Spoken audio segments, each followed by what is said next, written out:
Hello everybody, this is the Johnny Mare, and welcome to my next subscriber choice Let's Play.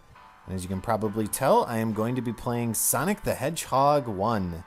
And since I'm playing the Sonic Ultimate Genesis Collection version of this game, I do get a little bit of extra info by looking at the museum for this particular game. So we get a little info about the game and also some did you know facts. And I used to watch the Sonic animated series. I never knew that Sonic was voiced by Jaleel White, though. I believe that was the guy who played Urkel, wasn't it? Well, anyway. Here's a picture of both the game box and the cartridge. It looks pretty much the same. But now that we've looked at that information, let's get into the actual game itself. Controls are pretty simple. Just move around with the control pad and jump with any button. Alright.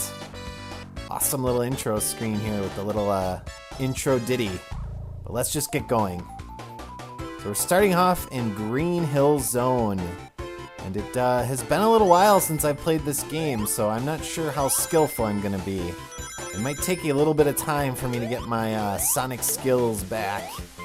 Although I'm not doing so bad so far. Maybe it's second nature since I played it so many times.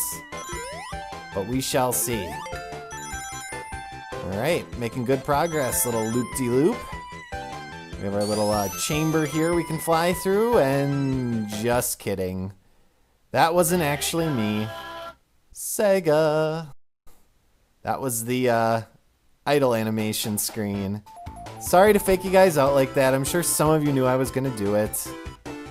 I believe for Game Center CX, Arino did the exact same thing.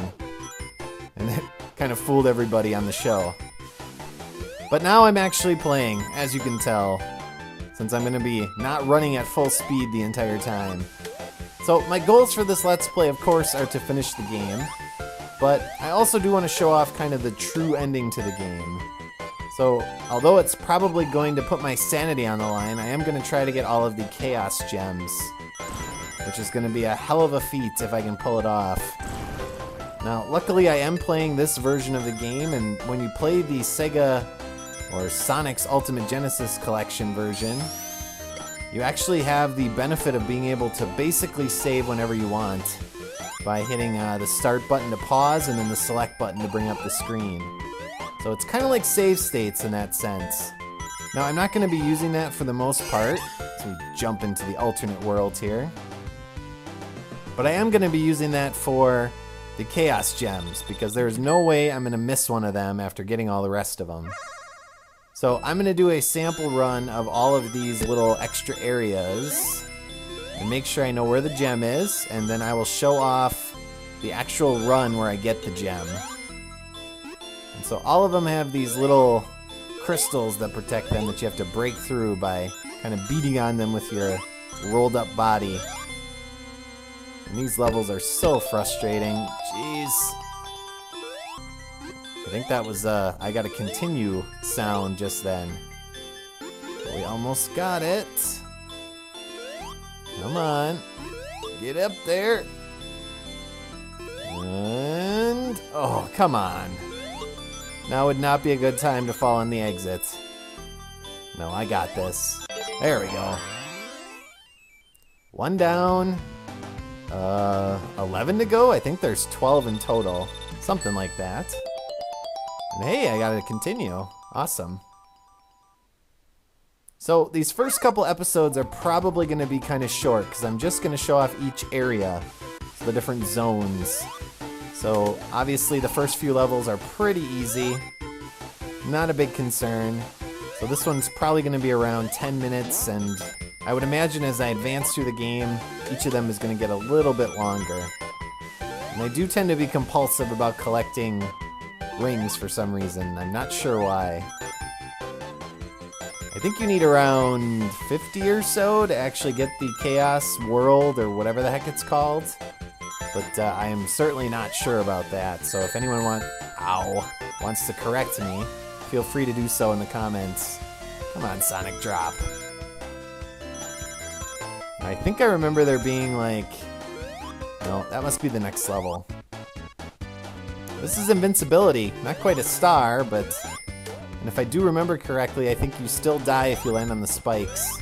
Which stinks, of course, but maybe not. I'm not going to test that to see if that's true or not. But I'm sure at some point during this game I will actually land on the spikes, and we will see what happens. Nothing good, that's for sure.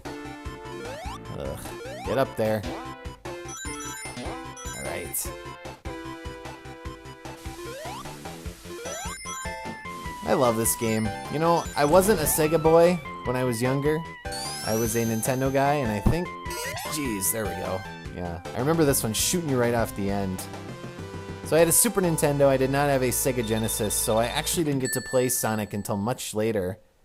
I think actually the Sonic collection for the PS2 was the first time I actually was able to play Sonic. Like, none of my friends really had it. We were all pretty much Super Nintendo people. Now, I would play it whenever I went to like Best Buy or Walmart or anything like that if they would have one hooked up. Get through there. But for the most part, I focused, nice little arrow there, on the Super Nintendo. Alright, so we have multiple layers of gems here we gotta get through. Alright, get in there. Come on. Oh. And those little R buttons are the ones that cause get through. Alright.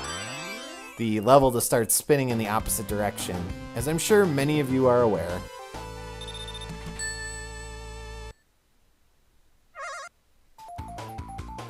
Alright, so final act of this zone. And of course we will have our boss battle at the end. We'll see how that goes. Featuring Dr. Robotnik, or Eggman. Ow. Ugh. That stunk. Or Dr. Eggman, as he's been called from sort of the later games in the series. I'm guessing, I think the Robotnik was just a United States translation.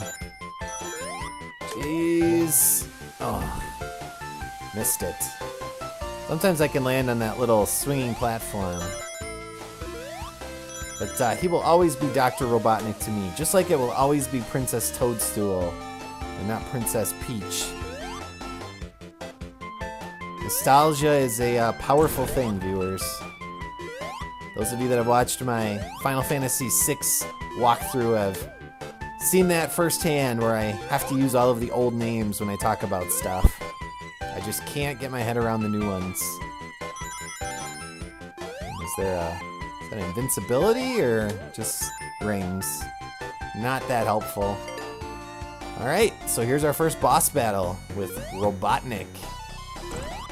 Hit him a couple times here really quick. And fortunate, jeez, I almost got that right in the face. Fortunately, you can fall through and jump through his little links here on his wrecking ball. And you gotta hit him, I don't know, 8 or 9 times to kill him. You usually get in 2 before you have to reset. And down he goes. So that is the first zone of Sonic the Hedgehog 1. So we will move on to zone number 2 in my next episode. As always, viewers, thank you for watching, and I will see you all next time. So long.